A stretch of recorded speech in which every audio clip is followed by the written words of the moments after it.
Donald Trump was caught red-handed, and I'm going to give you the facts.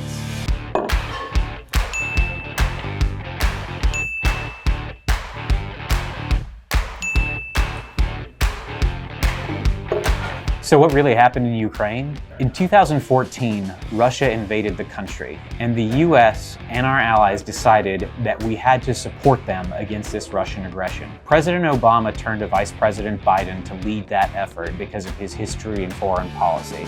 So there was this guy, Viktor Shokin. He was the Prosecutor General of Ukraine, which is like the Attorney General in the United States. He became the embodiment of the corruption that has been hurting Ukraine's government for a very long time.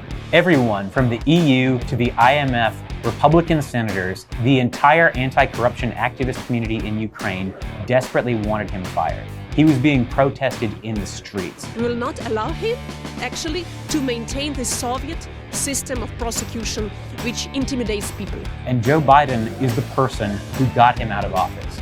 It was a monumental, international, bipartisan anti-corruption victory. 3 Republican senators signed on to that bipartisan effort. Rob Portman of Ohio, Ron Johnson from Wisconsin, and Mark Kirk from Illinois. So where does Donald Trump fit into all this?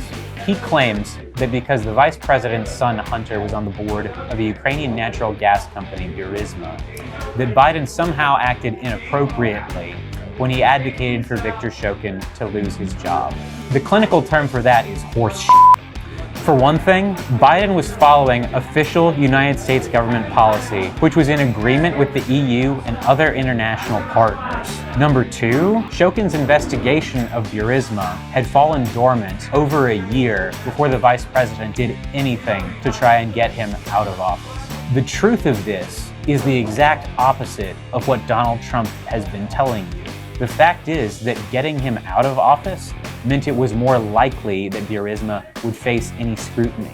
But what Donald Trump also doesn't want you to know is that the investigation into Burisma had to do with things that happened years before Hunter Biden had any kind of relationship with that company. If it sounds like this is all really loose, that's because it is. It's bullshit.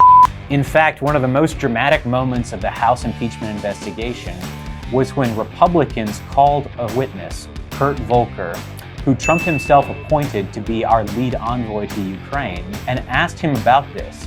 And he said that these were, quote, self-serving, end quote, conspiracy theories that had no credibility. Donald Trump was caught red-handed, undermining our national security and trying to force a foreign country to smear the candidate who he is terrified of running against in November. How do we know? Because an intelligence community official filed a whistleblower report that has now been corroborated by sworn testimony from Trump administration national security officials and by an official transcript released by the White House itself. Donald Trump has even said it on television multiple times, so I don't know. Well, I would think that if they were honest about it, they'd start a major investigation into the Bidens. They should investigate the Bidens. So I would say that President Zelensky, if it were me, I would recommend that they start an investigation into the Bidens. His objective was to force Ukraine to spread a comprehensively debunked right-wing conspiracy theory about the vice president that the Washington Post fact-checker has called, quote, a fountain of lies. Why is Donald Trump doing this? He knows he can't beat Joe Biden. So he did something that literally no American president ever in our history, not even Richard Nixon, ever stooped to. He tried to make our national security policy an extension of his struggling re-election campaign. That's all you need to know. Take care.